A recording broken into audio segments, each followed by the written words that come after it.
శ్రీ మాత్రే నమలో నమస్కారం. నేను పండిట్ సూర్య ప్రకాష్ని.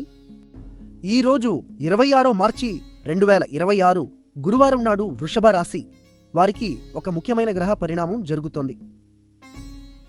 ఈరోజు మీ రాశి అధిపతి శుక్రుడు, అంటే సౌందర్యానికి, ప్రేమకు, సంపదకు అధిపతి అయిన గ్రహం మేషరాశిలోకి ప్రవేశిస్తున్నాడు. మీ జన్మ రాశి నుండి చూస్తే ఇది 12వ భావం, అంటే ఖర్చులు, విదేశ ప్రయాణాలు, ఆధ్యాత్మిక ఎదుగుదలకు సంబంధించిన స్థానం.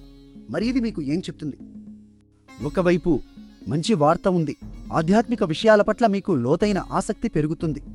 ధ్యానం, పూజ, ప్రార్థనలో ఈరోజు అద్భుతమైన ప్రశాంతత అనుభవిస్తారు. విదేశ ప్రయాణ అవకాశాలు కూడా రావచ్చు, కానీ జాగ్రత్తగా ఉండాల్సిన విషయం కూడా ఉంది. 12వ భావంలో శుక్రుడు, అంటే అనవసరమైన ఖర్చులు పెరిగే అవకాశం ఉంది. షాపింగ్ చేయాలని, విలాసాలపై డబ్బు ఖర్చు చేయాలని మనసు లాగుతుంది. కానీ ఆగండి, ఈ వారం ఆర్థిక విషయాల్లో ఆలోచించి నిర్ణయాలు తీసుకోండి. ఈరోజు నక్షత్రం ఆర్ద్ర, అంటే మార్పు, పరివర్తనకు సంకేతం. ఈ నక్షత్ర శక్తి మీ శుక్ర పరివర్తనతో కలిసి పాత అలవాట్లను వదిలి కొత్త ఆధ్యాత్మిక దృష్టిని అందించగలదు. నా సలహా ఏమిటంటే, ఈరోజు కనీసం 10 నిమిషాలు ప్రశాంతంగా కూర్చుని ధ్యానం చేయండి. మీ అంతరంగ శక్తి ఈరోజు బలంగా ఉంది. డబ్బు విషయాల్లో మాత్రం నిగ్రహం పాటించండి. దైవ కృప మీకు తోడుగా ఉంటుంది.